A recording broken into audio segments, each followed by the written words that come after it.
कल नास्तिक दर्शनों का विचार हो गया था।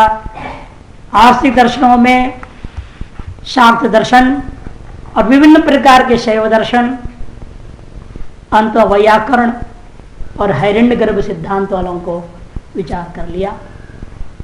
आज आते मीमांसक में। आस्तिक दर्शनों में पहला मीमांसक है। मीमांसकों में भी तीन मत है ना, कुमार भट्ट, प्रभाकर और मुरारी। मुरारी मिश्र के मत में सीधा साधा मुक्तियों का दुख का अत्यंता भाव का नाम मोक्ष है। दुख के अत्यंत भाव का नाम मोक्ष। दुख कौन सा दुख लेना? 21 दुख नहीं है कौन के जैसे, तीन ही दुख है, आदि देविक, आदि भौतिक और आध्यात्मिक दुख। और ये तीनों दुखों का नाश कैसे होगा? उन्हें एक ही सीधा रास्ता कहा, नित्य और नैमित्तिक कर्म करो, कामिक कर्म को मत करो। नित्य और नैमित्तिक कर्म करते रहोगे तो ये दुख त्रय का नाश हो जाएगा। कामिक कर्म नहीं किया आपने, नया कोई संकल्प नहीं किया आपने, कामना नहीं की, आगे इसलिए कोई कर्म उत्थान नहीं होगा तो मोक्ष हो जाता है। प्रारब्ध कर्म का क्षय होते हुए अपने आप मुक्ति हो जाएगी, क्यों नया कर्म आपने कुछ किया नहीं। नित्य नैमित्तिक करने से कोई पाप नहीं लगेगा, पाप शुद्धि हो गया, अंतःकरण शुद्धि हो गया, तो कर्म से ही सीधा मोक्ष। लेकिन उनका कहना है कि ज्ञान भी साथ में सहयोग हो, क्योंकि वेद पूरा पढ़ना ही पड़ेगा। स्वाध्याय जब वेद पूरा पढ़ेगा मीमांसक, तो वेद में ज्ञान हिस्सा तो रहेगा ही, चाहो ना चाहो उसको पढ़ना ही पड़ेगा। पढ़ा है तो वो भी आपके लिए चिंतन में लाभ देगा। एकाग्रचित करने के लिए उसका भी लाभ इस्तेमाल करो, ताकि मन को सांसारिक विषय में न भटकने दें। उसके लिए विनोदाय वेदांत का अभ्यास करना है, समय व्यतीत करना है। खाली टाइम क्या करना? खड़े वेदांत का विचार करो, वेद का हिस्सा वो भी है, लेकिन उससे मुक्ति नहीं है, कर्म से ही मुक्ति है। वो अर्थवाद रूपा है, इसे उससे मुक्ति नहीं होता है। वो केवल फालतू समय में मन को इधर उधर भटकने से रोकने के लिए चर्चा करना है, विचार करना है, मंथन करते रहना है। समय व्यतीत हो गया, हाँ ठीक टाइम, जैसे कर्मकांड का समय आ गया, भले विचार पूरा हुआ या ना हो, उसको किनारा छोड़ो, अपना कर्म करो। ये मुरारी मिश्र का अपना सिद्धांत है। प्राभाकर मीमांसक थोड़े आगे होते, वो कहते हैं कि नहीं भाई, ज्ञान आदि वो कहते आत्मा का जितना विशेष गुण है, जीवात्मा में जो विशेष गुण है, जैसे नैयायिक लोग माना 14 गुण है, मीमांसक भी मानते हैं ऐसे 11 गुण, अलग अलग मीमांसक अलग अलग मानते हैं। जितने भी गुण माना जाता है उन सकल गुणों का नाश हो जाए, आत्मा निर्गुण हो जाए। अभी आत्मा कैसे हम लोग का जीवात्मा का सगुण है। अब ज्ञान है, इच्छा है, द्वेष है, प्रयत्न है, सारा चीज सुख दुख सब पड़ा हुआ है अंदर में, संस्कार पड़ा हुआ है अंदर में, ये सब आत्मा के गुण माना गया ना। इन आत्मा के सारे गुण जब नष्ट होकर के आत्मा निर्गुण अवस्था में पहुंच जाएगा तब मोक्ष हो जाता है। इन आत्मा को निर्गुण कैसे करें? आत्मा को निर्गुण कैसे करें? तब उसने कहा कि भाई आत्मा का जो निर्गुण करने का तात्पर्य है, इस देह का संसार से, देहेंद्रिय संघात का संसार से जो संबंध है उसको उच्छेद करना। उच्छेद कैसे होगा? नहीं आएगा, नहीं, कर्म से होगा। ज्ञान कर्म समुच्चय से होता है। वैदिक कर्मों के अनुष्ठान से मूल सहित धर्माधर्म पाप का पुण्य का दोनों का क्षय हो जाने पर देहेंद्रिय आदियों का इस संसार के संबंध समाप्त हो जाता है। तब आत्मा निर्गुण होकर के स्वरूप में स्थित होता है तो मोक्ष होता है। उसूलपाद न्याय पहले बता चुका हूं ना। उसूलपाद किसको कहते हैं? गेहूं का ड्रम। आज की भाषा में गेहूं का ड्रम नहीं, गेहूं चावल का ड्रम, अनाज का ड्रम। नीचे से निकालते जाओ, ऊपर से भरोगे नहीं तो क्या होगा? एक दिन खाली हो जाएगा। उसी पर नया काम कर्म करना नहीं। काम कर्म करना मतलब क्या? कामनाओं को भोगने की इच्छा से कर्म कांड करोगे, नहीं कामना भरते रहोगे आप। जब प्रारब्ध कर्म से क्षय तो हो रहा है, लेकिन ऊपर भर भी रहे हो तो कभी खाली नहीं होता। इसमें मैंने काम कर्म करना बंद कर दो, केवल कर्मानुष्ठान करते जाओ, नित्य और नैमित्तिक कर्म करते जाओ, तो करते करते करते धर्माधर्म दोनों ही खत्म हो जाएगा। जैसे खत्म होगा शरीर आदियों का संबंध, संसार समाप्त होगी, शरीर का मरणोत्तर काल में आत्मा निर्गुण रूप होकर के मोक्ष प्राप्त हो जाती है। इसके मत में भी ज्ञान गौण ही है। ज्ञान जरूरत नहीं मोक्ष के लिए, गौण है। लेकिन कुमार भट्ट का कहना कि नहीं, ज्ञान के बिना मोक्ष नहीं हो सकता। केवल ज्ञान से भी मोक्ष नहीं होगा, लेकिन वेदांति के समान केवल ज्ञान से भी मोक्ष नहीं होगा, केवल कर्म से भी मोक्ष नहीं होगा। ज्ञान सहकृत कर्म, कर्म सहकृत ज्ञान नहीं, वेदांति कर्म सहकृत ज्ञान बोलता है। कर्म और उपासना संतरण शुद्धि पूर्वक ज्ञान से मोक्ष होगा। माने कर्म सहकारी कारण है, उपासना सहकारी कारण है वेदांत में। इनका कहना नहीं, कर्म मुख्य कारण है, ज्ञान सहकारी कारण है। ज्ञान सहकृत कर्म से ही मोक्ष होता है, कुमार भट्ट का सिद्धांत। क्यों ऐसा है? क्योंकि कहते हैं केवल दुख का नाश होना मोक्ष नहीं है, नित्य सुख नित्य आनंद का अभिव्यक्ति होना चाहिए, जिसके लिए आदमी तरस रहा है। हम सदा सुखी हों, हम सदा आनंद में हो। बेचारा कुछ मिनट आनंद मिलता है तो क्या होता है, आज के आनंद की जय हो चिल्लाते हैं, कथा कर लो। इसीलिए बेचारे क्या करे, आनंद कभी मिलती नहीं थी, थोड़ी सी आज मिल गई तो खुश मनाते। तो आनंद युक्त मोक्ष का अभिप्राय जो वही उसका दर्शन का भुक्ति मुक्ति वाला नहीं, भुक्ति भोग है नहीं यहाँ, भोग नाश करने बोल रहे हैं। भोग मत लीजिए, आनंद लीजिए। ना ना ना, ऐसा नहीं, ऐसे नहीं होता। ना ना ना, भुक्ति का मतलब आनंद नहीं होता है, कहीं नहीं है ऐसे। किसी भी शास्त्रकार ने भुक्ति का अर्थ आनंद नहीं लिया, मुक्ति का अर्थ आनंद है। भुक्ति का अर्थ मतलब विभिन्न लोगों के सुख का भोग है, चाहे ब्रह्मलोक का सुख हो चाहे स्वर्गलोक का सुख हो, कोई भी लोक का सुख हो, सुख भोग का नाम भुक्ति है। और आनंद स्वरूपानुभूति, आनंद भुक बोलते ना, इसलिए मांडुक्योपनिषद क्या कहा, आनंद भुक वो मुक्ति है। आनंद भुक मुक्ति है, सुख भुक भुक्ति है, दोनों में बहुत अंतर है। इनका इसलिए कहना है कि आनंदाभिव्यक्ति होना ही मोक्ष है। और आनंदाभिव्यक्ति कैसे होगी, उसकी ज्ञान के बिना आनंद रूप है मालूम ही नहीं होगा हमको। तो इसे ज्ञान रूपी सहकारी कारण की जरूरत है। ज्ञान रूपी सहकारी कारण से हमारे आनंद रूपता का ज्ञान हमें रहेगा, और वह ज्ञान के वजह से हमें आनंद रूप उपलब्धि अनुभूति हो सकती है, जब इसके प्रतिबंधक जो हमारे विभिन्न प्रकार के पुण्य पाप कर्म है वो नष्ट हो जाते हैं। कैसे नष्ट होंगे वो?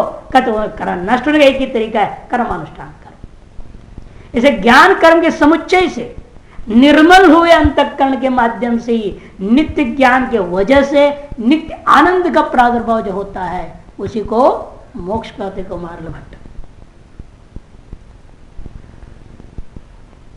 ये मीमांसक हो गया।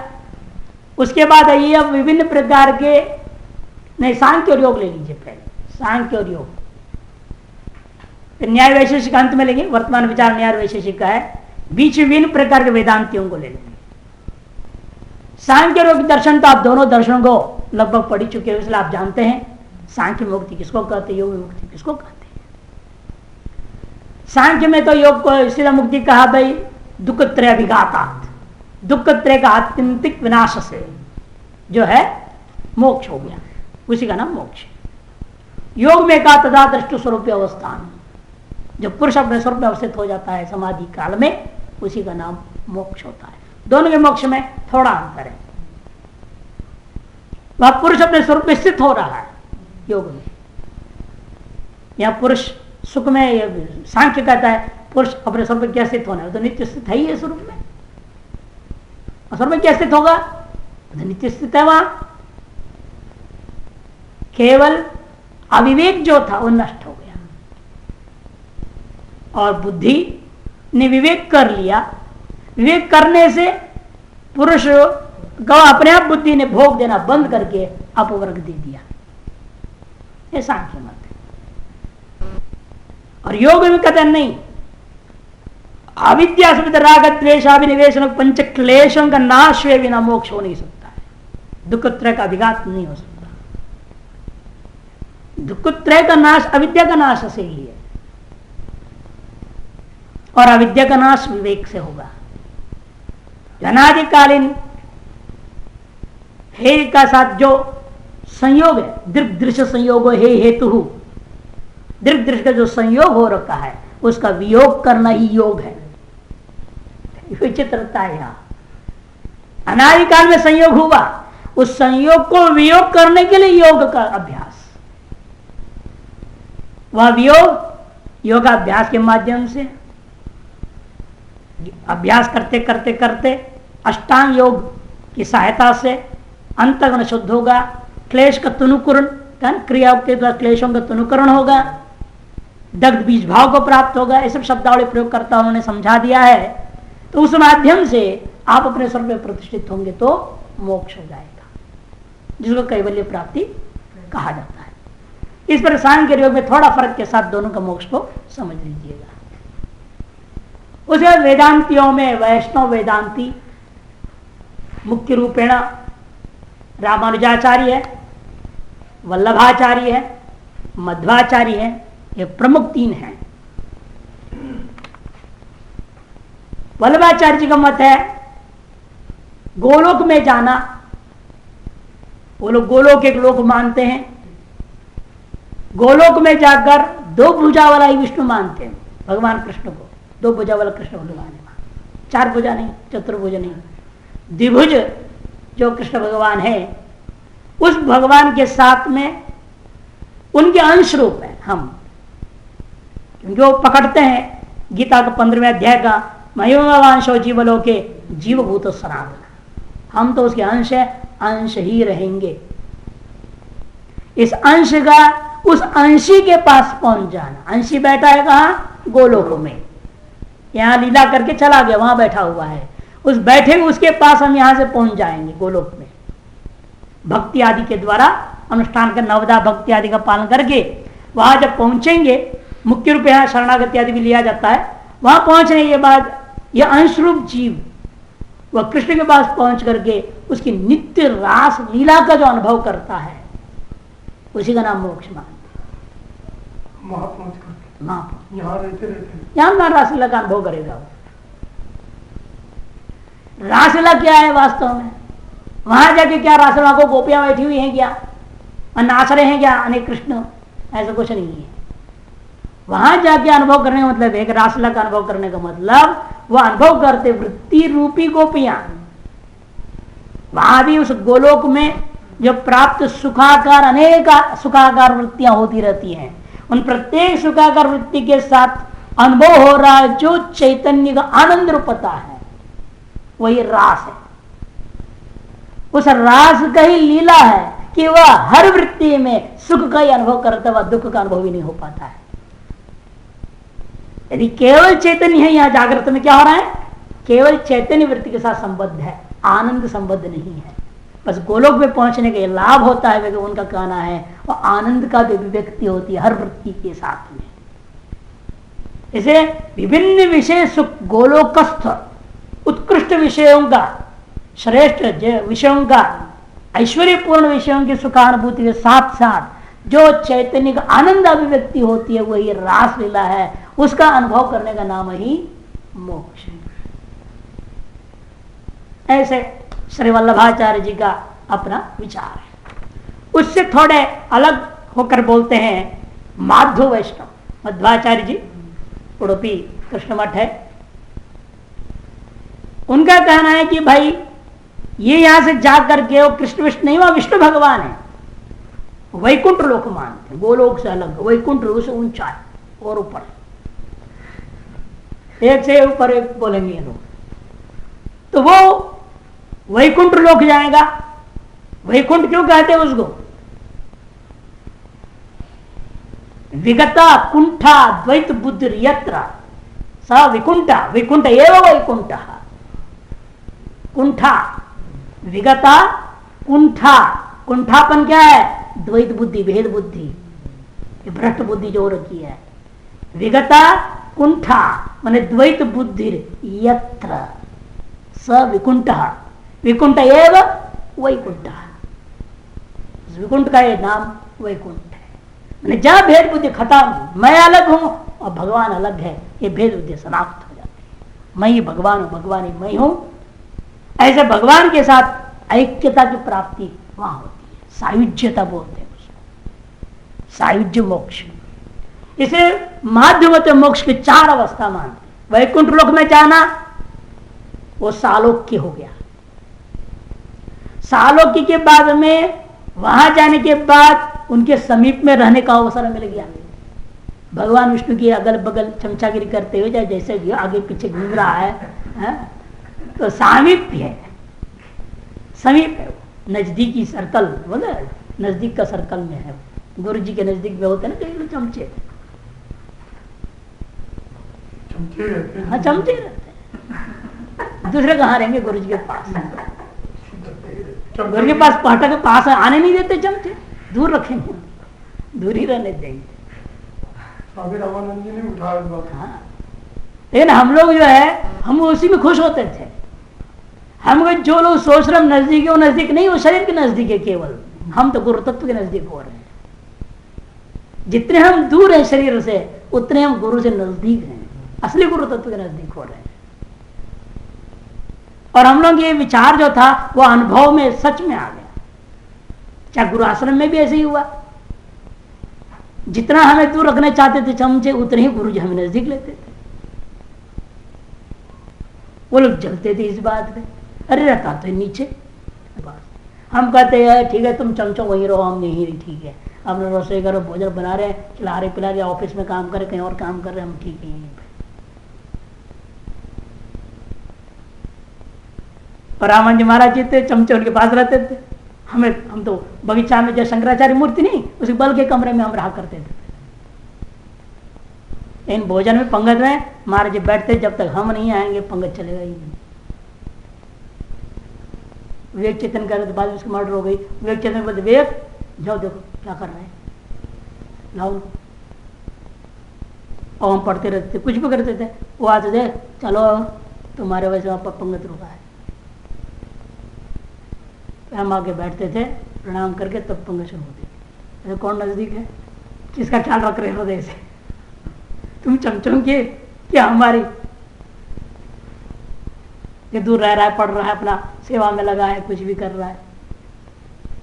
लेकिन 2-4 बार ऐसे होने हमने देखा ही गड़बड़ हो रहा है कि मेरे वैसे गुरु जी भी बैठे रहते हैं, ठीक नहीं है बात।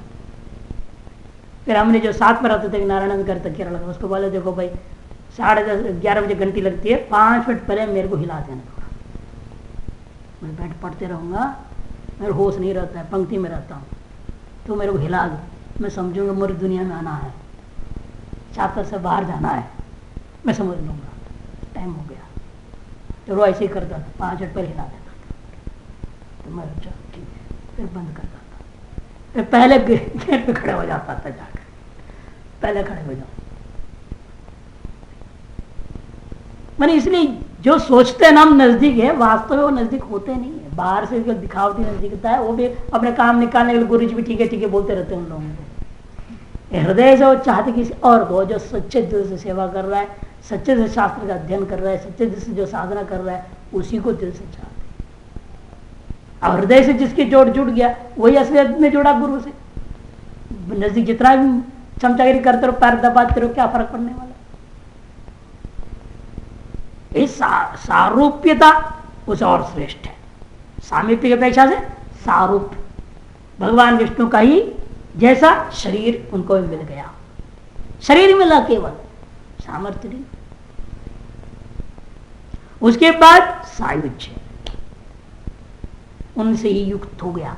लेकिन वह समस्या क्या है, दूध में पानी जैसे वो विष्णु में एक हो गया, अभेद हो गया। अभेद हो तो भी भेद ही रहेगा वहां अंदर विष्णु में। इसलिए उसके पास 3 चीज नहीं मिलेगा बोलते हैं, जगत कर्तृत्व सामर्थ्य नहीं है, लक्ष्मी का सहयोग नहीं मिलेगा, सहवास नहीं मिलेगा, सेवा नहीं मिलेगी, श्रीवत्स भी नहीं मिलेगा, तीनों चीज नहीं मिलेगा। विष्णु के समस्त विशेष अस्त्र है श्रीवत्स, जो अपने स्वरूप से संबंध लक्ष्मी के असंबद्ध होते हुए संबद्ध जैसा प्रतीत कराता है। माया से लक्ष्मी की माया है एक तरह से, उसे असंबद्ध होते हुए संबद्ध जैसा है, जिसके मैं सारा सृष्टि का संचालन कर रहे हैं, श्रीवत्स से संचालन होता है। उसको छाती में दिखाते हैं इस तरफ, इधर लक्ष्मी का वास दिखाते हैं, आप देखेंगे ना तिरुपति बालाजी का फोटो में भी, इधर जो लक्ष्मी और इधर श्रीवत्स दोनों दिखाते हैं। और कौस्तुभमणि बीच में। कौस्तुभमणि का चमक से आदमी को अविद्यावान बना दिया जाता है, मोह में डाल दिया जाता है, विवेक नष्ट हो जाता है। कौस्तुभमणि से विवेक को नष्ट करते रहते हैं, बीच जो लक्ष्मी का लालच देते हैं, श्रीवत्स से सारा संसार का संचालन करते हैं। ये भगवान की विचित्रता है, वैष्णव की सिद्धांत है। ऐसे विष्णु के साथ वो सायुज्य होने पर भी उसके अंदर तीनों चीज का सामर्थ्य नहीं रहता है, ये उनका मानना। उससे ऊपर उठते हैं रामानुजाचार्य, कहते नहीं कि कृष्ण भी नहीं विष्णु भी नहीं, हम तो वासुदेव को मानते हैं। अरे वासुदेव तो कृष्ण ही तो है। नहीं, ये ऐसा वासुदेव है, वो केवल कृष्ण नहीं है। जिसको कहा वासनात् वासुदेवस्य वासितम भुवनत्रयम् सर्वभूत निवासोसी वासुदेव नमोस्तुते। वह निर्गुण निराकार है, सगुण साकार सूक्ष्म है और सगुण साकार स्थूल भी है। निर्गुण निराकार को वासनात् वासुदेवस्य ईशावास्यमिदं सर्वम को ही बोला जा रहा है। वासनात् वासुदेवस्य, वासुदेव की वासुदेवत्व यही है कि वो सर्वत्र व्यापक है, वो आच्छादन सभी को अपनी चेतनता से आच्छादित किया हुआ है, व्याप्त कर दिया। और विशिष्ट रूपेण इन तीन लोकों में भी है, वासितम भुवनत्रयम्, और अति विशिष्ट रूपेण प्रत्येक शरीर के अंदर विराजमान है। सर्वभूत निवासोसी वासुदेव, वो वासुदेव हमारा परमात्मा है। रामानुजाचार्य का निर्गुण निराकार सर्वव्यापक होता हुआ तीनों लोकों में व्याप्त होते हुए भी प्रत्येक व्यष्टि शरीरों में भी वही अंश रूपेण परमात्मा विद्यमान है। अतः भेदाभेदवाद मानते हैं। निर्गुण निराकार दृष्टिया अभेद है वो, एकमेवाद्वितीयम जो श्रुतियां कह रही है, और द्वासुप्राण सविजा सखा बोल रही है, उसके अनुसार सर्वभूत निवास उससे भेद भी है।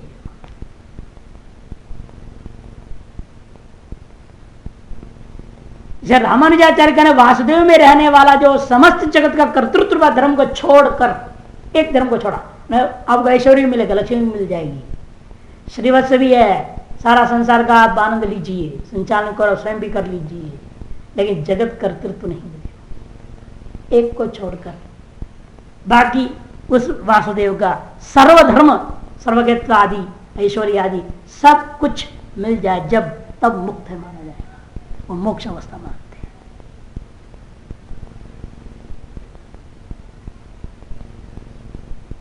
तो रामानुजाचार्य का ये मत में अन्य जितने भी सर्वज्ञत्वादि कल्याण गुण है, वो उस गुणों की प्राप्ति पूर्वक इस जीवात्मा का उस भगवान के यथार्थ स्वरूप का जो अनुभव होता है, अभेद पूर्वक अनुभव करता है। वहां पर मैं अंश रूपेण अभिन्न हूं। जैसे दूध में बैठा हुआ पानी ये सोच रहा है मैं दूध से अभिन्न होकर दूध में एक होकर रह रहा हूं, इसे मुझे भी लोग दूध कहते हैं, पानी को भी दूध कहते कि नहीं आप, इसे मैं भी वैसे भगवान हो गया, यूं समझ करके जो अनुभूति कर रहा है, अपने भगवत्ता का अनुभव जो कर जाए उसी को ही मोक्ष मानते हैं रामानुज मत। अब वैष्णवों के सामान्य मत को ले लीजिए। वैष्णव में दो प्रकार का विभाजन कर सकते हैं, एक ही भक्ति वेदांतवादी है, भक्ति वेदांतवादी है, और केवल भक्तिवादी भी, केवल भक्ति से मोक्ष। तो समस्त वैष्णवों को दो भाग में बांध सकते हैं, भक्ति वेदांती और भक्तिवादी।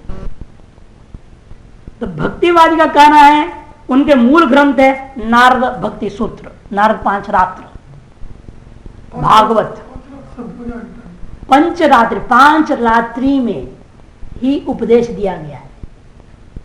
पंचसु रात्रिषु उपदिष्ट दर्शनम, 5 रात्रि दर्शनम, पंचाहनिक भी कर 5 दिन लग गया, मैंने दिन रात मिल करके 5, इसे 5 रात्र कहते हैं।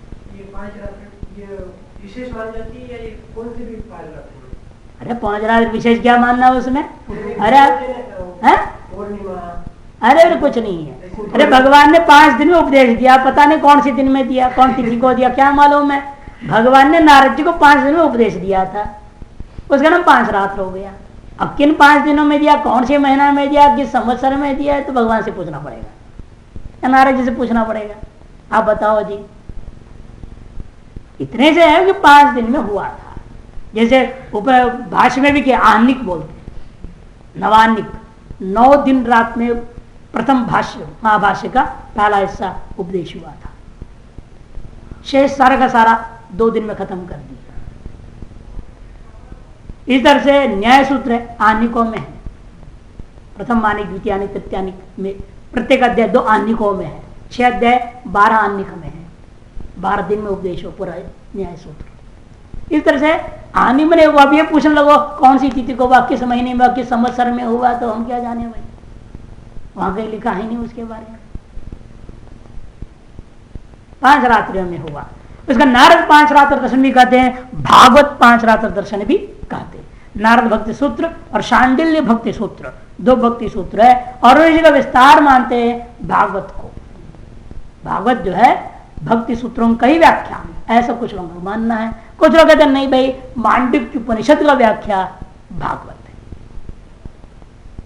हमने ही इसी तरह से लिया है। हमारे जो सुनोगे ना भागवत कथा, उसमें यही हम बताते हैं पूरा। मांडव्य उपनिषद पर प्रवचन करता हूं तो ये भागवत का अन्वय करके बोलता हूं, भागवत पर बोलता हूं तो मांडव्य को लेकर के बोलता हूं। 12 मंत्र है मांडव्य उपनिषद में, 12 स्कंध है भागवत में। एक मंत्र के लिए 1 स्कंध की व्याख्या है। और हमारे और भी उससे आगे मैं कहता हूं, मांडव्य उपनिषद का व्याख्या भागवत है, और उसके विस्तृत भाष्य जो है वो योग वासिष्ठ है। ये 18,000 श्लोक है, वो जो शायद 54,000 से ऊपर श्लोक है, विस्तृत है व्याख्या। इसी की मांडव्य उपनिषद के समझाने के लिए ये प्रामाणिक है, लेकिन असल में ज्ञान पूरे अध्याय का विषय तो आता नहीं उसमें, हर श्लोक का विषय तो आएगा नहीं, हर एक श्लोक का अर्थ तो थोड़े दिया वहां, बस अध्याय का सार दे दिया, मुख्य मुख्य बातें हर अध्याय में क्या कही गई दे दिया। नहीं 2 खंड जो हिंदी में छपती है, जो आपके पास है ना, आप ले गए थे ना यहाँ से, 2 खंड जो छपती है, यदि हिंदी में हम मूल श्लोकों के अर्थ लिखने लग जाए, कम से कम ऐसे 4 पुस्तक बनेंगे, 4 खंड में प्रिंट होगा, हर श्लोक का व्याख्या लिखे, सामान्य भावार्थ लिखे, सीधा सीधा अर्थ लिखे, तो भी 2 खंड में नहीं छप सकती, 4 खंड में छापनी पड़ेगी। मूल आपने नहीं देखा मेरे पास, भारत का था संस्कृत कितना था, मूल जो हिंदी में छपी 2 खंड उससे ज्यादा मोटा है, तो हिंदी कहां से बराबर आ जाएगा, आधे में आ जाएगी, हो ही नहीं सकता। वो तो सारांश, हर अध्याय के सारांश लगभग उन्होंने दे दिया, प्रयोजन तो हो जाता है सामान्य रूप में। तो वैष्णवों का मोक्ष जो नारद 5 रात्रों का कहना है, प्रतिपाद्य वैष्णव धर्म है। मैं नारद भक्ति सूत्र में, शांडिल्य भक्ति सूत्र में, भागवत में जो 9 भक्ति आदि का वर्णन करते हैं, वो जिस तरह से उन और भी जो चर्या व्रत आदि का अनुष्ठान की, एकादश व्रत की महिमा उनका ज्यादा होता है वैष्णवों में, वो सारी चीज जैसा विधि है उस विधि का तावत पालन करना। ऐसा वैष्णव मिलना मुश्किल है जो 10वीं से ही खाना बंद कर दे, या 10वीं तिथि शुरू हुई और भोजन बंद, वो नहीं खा सकते आप, केवल पानी। 10वीं तिथि, एकादशी तो पानी भी बंद, पानी भी नहीं पी सकते। और द्वादशी का दिन पारणा करनी पड़ेगी, पहले भगवान का अपना पूजा पाठ सब करके भगवान के लिए भोग तैयार करना है, भोग लगा करके किसी ब्राह्मण को खिलाना है, उसके बाद खुद खाना है, नियम है। उतना कौन कर रहा है? यहाँ तो एकादशी में फड़ार चाहिए, सवेरे दोपहर दोनों टाइम बढ़िया।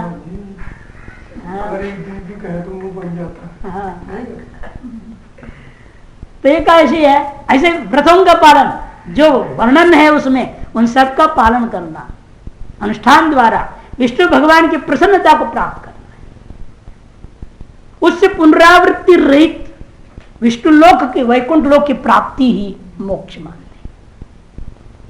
लेकिन उससे ऊपर उठ करके भक्तिवादी, भक्ति वेदांतवादी जो लोग होते हैं वो कहते भगवत सानिध्य का लाभ होना ही मोक्ष है, इतना ही नहीं है, किंतु भगवत सानिध्य के अतिरिक्त भगवत रूपता को प्राप्त करना वो मोक्ष है। इन्हों कैसे प्राप्त होगा? उनका यहां कहना है शरणागति सबसे बड़ा साधन है। पूजा अर्चना आदि नवदा भक्ति व्रतादि अनुष्ठान जो भी हैं वो तो है ही है, उनके साथ उनका मुख्य है वो पकड़ते हैं जो 18वें अध्याय का श्लोक, सर्वधर्मान परित्यज्य मामेकम शरणं व्रज अहम त्वा सर्वपापेभ्यो मोक्षयिष्यामि मा शुचः। पूर्ण शरणागति, भगवत शरणागति रूप साधन से ही भगवत रूपता की प्राप्ति होती है, वही वास्तविक मोक्ष है जिसे पुनर्जन्म नहीं होता। ये भक्ति वेदांति, उसके उनका कहना है कि वे वेदांत का अति आवश्यक है, केवल भक्ति से नहीं चलेगा, वेदांत का अभ्यास जरूरी है। भक्ति वेदांत को समुच्चय पूर्वक ही मोक्ष प्राप्ति। ये भक्ति वेदांत सिद्धांत, जैसे चित्र महाप्रभु वगैरह बहुत लोग हुए हैं। अब आइए अपने शांकर वेदांत वेदांतियों का 3 भाग में बांटा जाता है। केवल अद्वैत वेदांती, एकदंडी वेदांती, त्रिदंडी वेदांतियों के रूप में 3 भागों में लेते हैं। त्रिदंडी वेदांती जैसे रामानंद वगैरह भी हुए, वैष्णव संत हैं, त्रिदंडी वेदांती लोग हैं। भेदाभेदवादी लोग हैं। भेदाभेद में ये होता है कि हम ब्रह्मास्मि, प्रज्ञानम ब्रह्म, आनंदम ब्रह्म इत्यादि जो है आत्मा ब्रह्म तत्वमसि वाक्यों के आधार पर जीव ब्रह्म अभिन्न भी है, और द्वास ब्रह्म सविजय लग सकाया जुष्टम यदा पश्यत्य अन्यमीशम, है ना, अजामे काम लोहित शुक्ल कृष्णाम इत्यादि मंत्रों के आधार पर भेद भी है। भेदाभेद स्वीकार कर रहे हैं, भेदाभेद स्वीकार करते हैं, लेकिन भेद व्यवहारिक दशा में यथार्थ है। लेकिन उनका मानना है व्यावहारिक दिशा में जो भेद है ये भी सत्य है, और इस भेद जो सत्य भेद में जो आसक्ति का कारण होता है, अविद्या नष्ट जो होती है, ये आसक्ति खत्म हो जाता है। जब आसक्ति खत्म होता है तो आपको संसार से वैराग्य होगा। जो संसार से वैराग्य होगा, विवेक जगेगा अपने स्वरूप का। तो अपने स्वरूप चिंतन करते करते जब आप अपने स्वरूपानुभूति कर लेंगे तब आप अभेद को प्राप्त करेंगे, वो भी वास्तविक है। दोनों ही सत्य मानते, ये अंतर है अन्य वेदांत त्रिदंडियों का। भेद भी सत्य है, अभेद भी सत्य है। इन सत्य रूपा भेद में आसक्ति अविद्या के कारण से थी, जिसकी वजह से सुख दुख का सारा संसार का जन्म मरण आदि का भोग प्राप्त हो रहा था। वह अविद्या का नष्ट होने से आसक्ति नष्ट हो, वैराग्य विवेक पूर्वक आप अपने अभेद स्वरूप में प्रतिष्ठित हो जाओगे, यही मोक्ष होता है। इसके लिए वेदांत का अभ्यास अति आवश्यक है। आसक्ति को तोड़े कैसे, वैराग्य निष्पादन कैसे होगा, और उत्पन्न वैराग्य दृढ़ कैसे होगा। वैराग्य तो उत्पन्न होते रहता है, भगवान अनेक अवसर देते हैं, जन्म से लेकर मरण तक अवसर देते रहते हैं वैराग्य के लिए, लेकिन वैराग्य टिकता नहीं। इसलिए उसको कहा स्मशान वैराग्य, मरकट वैराग्य, अनेक प्रकार का वैराग्य वर्णन किया है या नहीं। तो इसलिए वैराग्य दृढ़ हो जाए तो विवेक तब सक्रिय हो जाएगा, विवेक आगे बढ़ेगा और लक्ष्य को प्राप्त करा सकता है।